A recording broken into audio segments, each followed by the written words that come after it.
கடவுளே இல்லை. கடவுள் இருந்தானே எனக்கு ஏன் இப்படி என் வாழ்க்கையில் நடக்குது? ஒரே ஒரு வார்த்தை சொன்னேன், யார் அந்த கடவுள்? உண்மையான ஒரு கடவுள் இருப்பீங்கன்னா என்ன சந்திங்க. நான் இந்து குடும்பத்தில் பிறந்ததுனால யார் கடவுள் தெரியாது.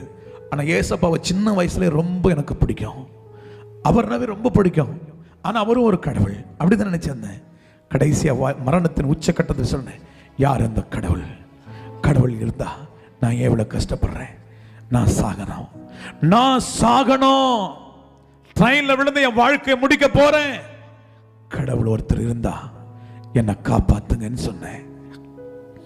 உண்மையை சொல்றேன், கூப்பிடுகிற காக்கை குஞ்சுகளுக்கு ஆகாரத்தை கொடுக்கிற நல்ல தகப்பன், உபத்திரவப்பட்டவனுடைய உபத்திரவத்தை அற்பமா எண்ணாதவர், அருவருக்காதவர்.